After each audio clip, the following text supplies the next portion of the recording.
For the people who see you online and all the kids and everyone who comes in for these cuts, they see what you've built, right? They see your studio, they see maybe the car you drive, all this stuff.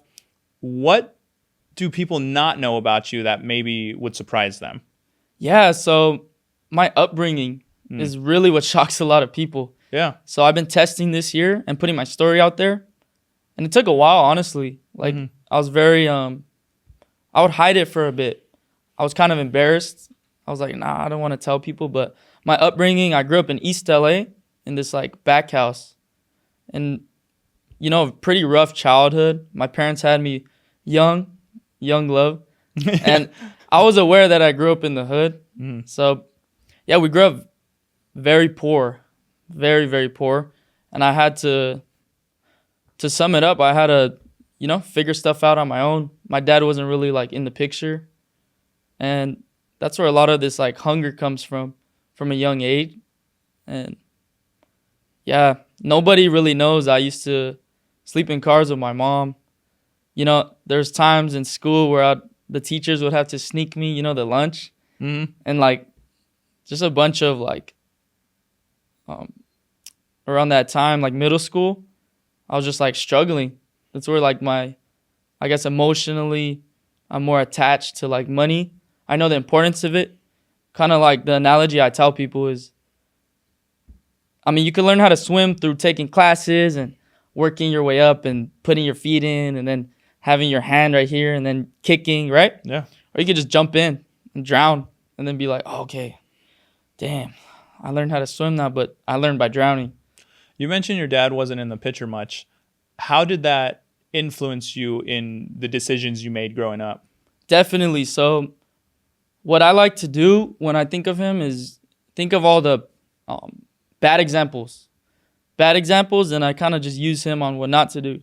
He was heavily into doing a lot of drugs, very drug addicted, all types of drugs. Like, I probably can't even spell or pronunciate a lot of the drugs he did. Bad decisions. He was in and out of jail.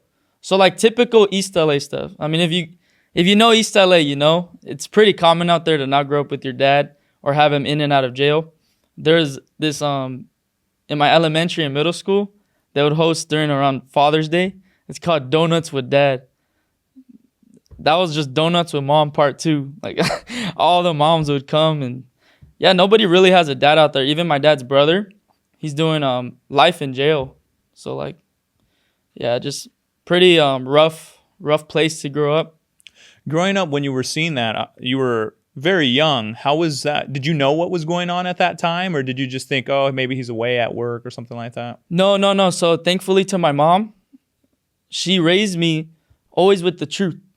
Always with the truth, which I feel like isn't that common nowadays. Parents try to, like, conceal stuff for the better, but it ends up being worse in the long run. So straight up, my mom would just sit me down sometimes when my dad was in there and be like, yep, Dad, bad decision, jail, time to pay consequence. And I was like, oh, okay.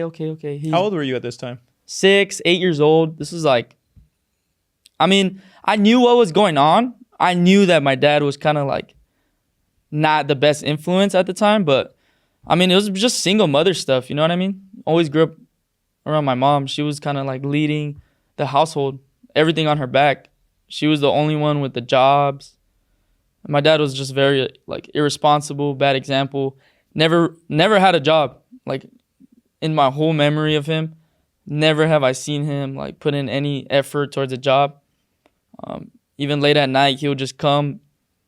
It would be like 2 a.m. on a school night, and he'll just come on his bike, like bikes that he steals from, like, people's little front yards. I'm talking like Tony Hawk, BMX, like the top of the top bikes, and the drugs was crazy. He would just stay up working on them, kind of yelling, tapping on the window, telling us to wake up. And now you mentioned you guys had to live out of a car. Yeah. You and your mom.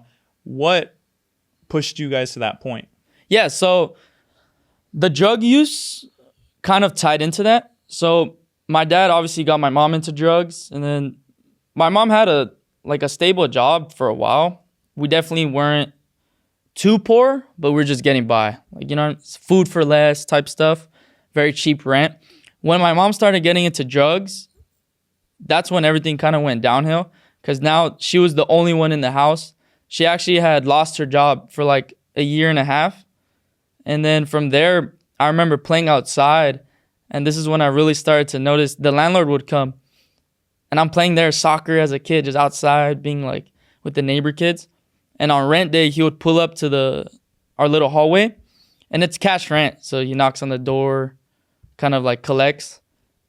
And I would go inside and then like just hide. We literally couldn't pay it. My mom had no job. We'd have to hide and wait till he left. And I'm right there like kind of knowing what's going on. And that led to some warnings, getting behind on rent from 1 month, 2 months, turned into 3 months. From there, they basically just kicked us out. And then around the time they kicked us out, my dad just totally vanished. Like, that was the last time I seen him. So when times got hard, he just dipped. Just total like. So he left. You guys lived out of a car for how long? So yeah, it was beginning 2019. So this is like February. Straight evicted us. I got picked up from school that day in a U-Haul. Pretty embarrassing. It was like middle school. I remember seeing a U-Haul and then my mom just crying with my dog and my brother. And my whole house is just packed right there, and I'm kind of confused. We lived in hotels for about 2 months because it was still school year. February, March, April, and we're finishing the school year. From there, yeah, my dad was in the picture, and we actually took 1 month. We didn't see my mom. That was like the longest I gone without seeing my mom. And it was pretty hard. Like, everything, just all these events at once. We had to stay at my tia's house. So my tia kind of like took some responsibility of us. It was in Lancaster. So we'd have to wake up at 3 a.m., get ready, go out, drive an hour and a half to LA to make it by school. Our school started at 7 a.m. And then from there, yeah, kind of skimmed around.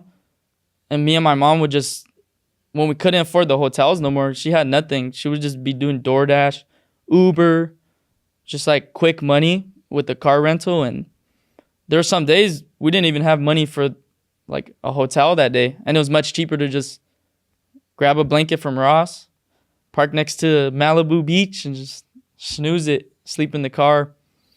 And yeah, that really molded me as a kid. Just seeing, like, literally seeing the worst, seeing how life could be so young, really made me aware of the world and kind of look at it differently. You mentioned that when what got you out of it was COVID, right? That's what got you out of Correct. Having to live out of a car. Yeah, definitely. So this was more down the line. We got this check. Every parent got some check to go under quarantine for a few months. And it was very relieving because we were like literally right here for so long. It was just make money, pay for the hotel. Make money, pay for the hotel. Eat. So we never really had some like savings around that time. When that check came in, thank God, we signed up and got this studio in Alhambra and kind of got back on our feet after that. But yeah, it was really rough, really rough.